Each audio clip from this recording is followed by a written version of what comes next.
What's going on, guys? So I was going to do a normal daily dose for you guys, but the first story of the day deserves to be the only story of the day, and that is the terribly sad news of the passing of Carrie Fisher, aka Princess Leia. Now, if you're like me, a lover of Star Wars, this news sucks. If you happen to see my Rogue One review, you know that I realized recently how much I love Star Wars. I don't go as in-depth with this franchise as I do comic books, but it has literally been a franchise that has been part of my whole life. So hearing the passing of Carrie Fisher was pretty rough because the world didn't just lose nerd geek royalty, they lost an amazing woman. On the surface, it's very easy to see why so many people loved Princess Leia. She was many people's first crushes, possibly your first nerd boner and fantasy as well, but besides just being beautiful and sexy, Carrie Fisher was a powerful woman, and in my eyes, there's nothing sexier than that. She showed the world that not all princesses needed saving and that women could be just as strong as men, if not stronger. If you guys can't grasp the legacy that Carrie Fisher is going to leave behind, let me just go ahead and give you this example. In my opinion, and I believe this to be pretty true, Princess Leia is one of the most iconic female characters of all time, second only to Wonder Woman. Wonder Woman is easily the most iconic female character of all time, but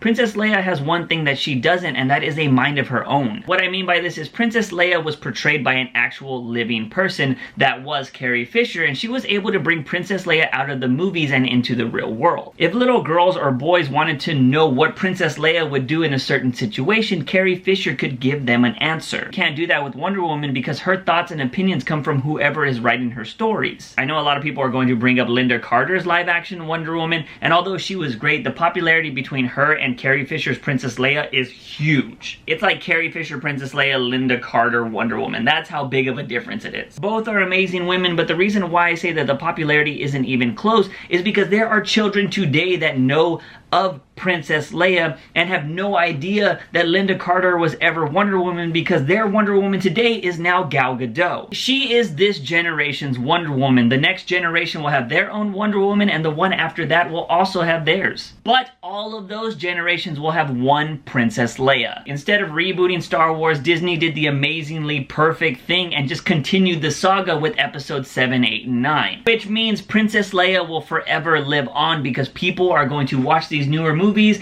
and if you really love them, you're gonna go back and watch the older ones, and it's just something it's gonna be a cycle of kids and generations just falling in love with these movies. And that means Carrie Fisher's legacy is going to live on forever. I'm going to leave a link in the description down below to an article that has a lot of the Star Wars actors reacting to the death of Carrie Fisher, but you know, the one I react to the most, or I should say relate to the most, is, you know, Luke Skywalker himself's Mark Hamill's "no words #devastated" tweet, and when I saw it I was just like, yeah, pretty much. But Juice, what does this mean for the other Star Wars movies? Well, let me tell you a little nugget. First of all, we shouldn't really be caring about the other Star Wars movies in this particular moment because we should be mourning Princess Leia's death, but we are huge nerds here, and that is something we automatically think about because we love these characters so much. We want to know how they're going to be represented in these films, or how they were, you know, how are they going to be killed off, or how are they going to be, you know, set out to pasture, or whatever. We want to know that.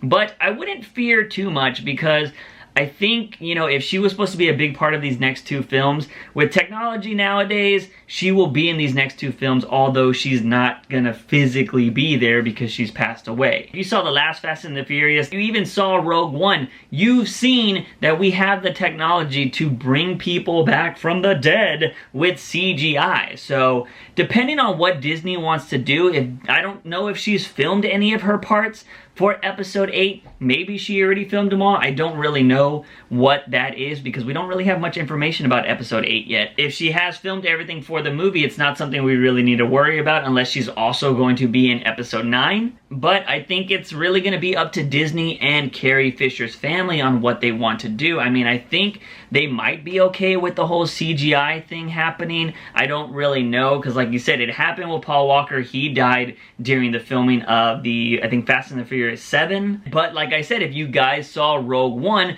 there was the actor in there that has been dead for many, many years, and they just recreated his character for this movie. So it's been insane, and I apologize for for not looking up the actor's name right now, but I will put it right here. If you saw Rogue One, it was insane that they were actually able to do that, and he had an actual solid part in this movie, and I didn't even know that that wasn't a real person for a while until somebody told me afterwards. I was like, what? So if Disney and the Star Wars franchise want to have Princess Leia in these future movies, they're gonna be able to do that with the technology we have nowadays. It's just gonna depend on what the franchise wants to do. Do they want to keep her and give her an amazing part in this franchise that'll like have people remember? Everybody's gonna remember her no matter what, but do they want to give that character a particular awesome send-off?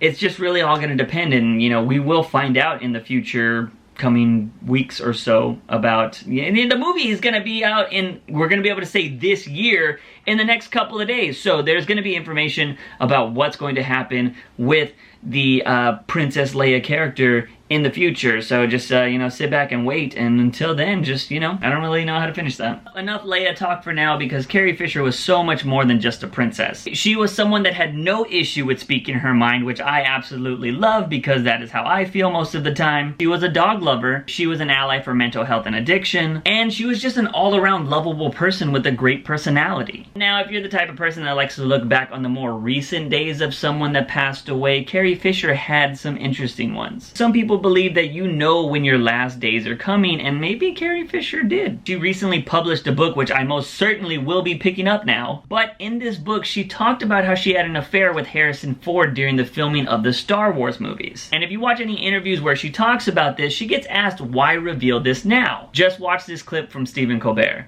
In the book you reveal that when you were shooting Star Wars, you and Harrison Ford had an affair. No. I'm just as shocked as you are. Why now? Why tell us now?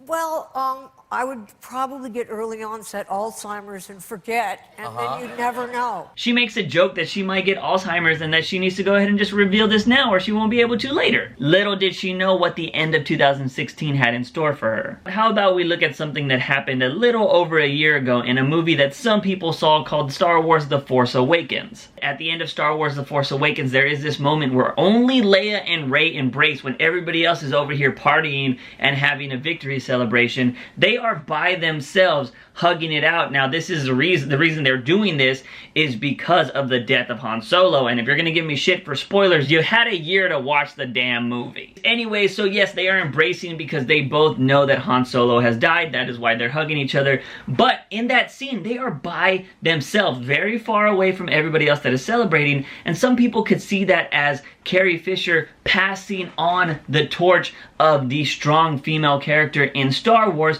over to Rey, who is going to be the main star, the headliner of the next 3 movies, and possibly more movies after that. So you could see it as just like this symbolic passing of the torch from strong woman to the next strong woman of a Star Wars franchise. I think I could sit here all day talking about Carrie Fisher, which is crazy because it's like I said, I'm not as big of a Star Wars fan as I am a comic book fan, but Star Wars is always going to have a special piece of my heart. I think we can all agree when I say, fuck you, 2016. You have taken so many iconic heroes this year, and maybe you were just saving the best for last. Seriously, we cannot wait for you to be over, 2016. Anyways, Carrie Fisher, you will forever be missed, and you will always be Princess Leia to me. The Force was strong with her, and she is now one with the Force. Goodbye, guys.